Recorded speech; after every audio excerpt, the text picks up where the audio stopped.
Did you know that over 2.5 million people visit the Adiyogi statue at the Isha Yoga Center every single year? That's more than the number of visitors to some of the most famous landmarks in the world. And yet, behind this awe-inspiring figure, there has been a moment of silence until now. Recently, Sri Ravi Shankar, the founder of the Art of Living Foundation, made comments about Adiyogi and Sadhguru's vision. And finally, Sadhguru has responded. Stay with me till the very end, because what he said will surprise you, touch you, and might even shift the way you see spiritual leadership. Picture this: the sprawling grounds of the Isha Yoga Center in Coimbatore, with the massive 112-foot steel face of Adiyogi gleaming against the southern sun. Thousands of seekers sit cross-legged, some meditating, some simply staring in awe. For many, it's not just a monument, it's an energy space. And yet, in the world of spiritual teachers, even a space as pure as this doesn't escape commentary. Sri, with his calm smile and global following, spoke openly about the Adiyogi initiative, sparking curiosity among millions.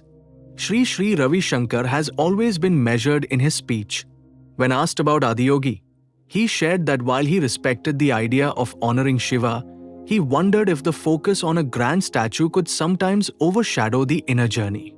It wasn't a criticism, more of a philosophical reflection. But when you're dealing with giants of spirituality, even the softest comments ripple like thunder across oceans. Followers began asking, how would Sadhguru respond? For weeks, the question lingered. In satsangs, on social media, in hushed conversations among seekers, did you hear what Sri said? Some speculated that Sadhguru would dismiss the comments. Others felt he would clarify his intentions with precision. After all, the Adiyogi statue wasn't just a sculpture, it was consecrated, designed as a living energy form to inspire inner transformation.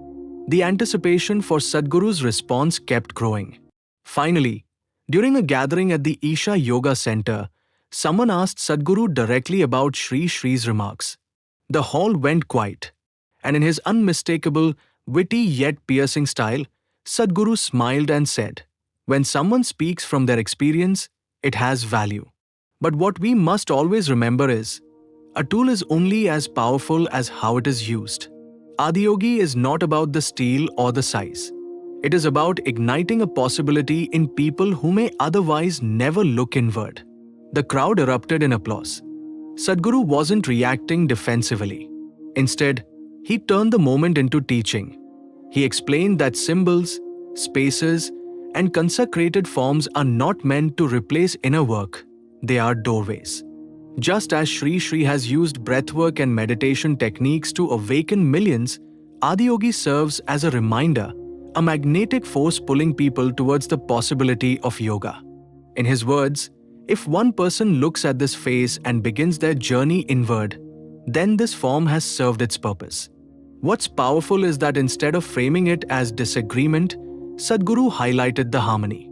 Both he and Sri, though different in style, are working toward the same mission, raising human consciousness.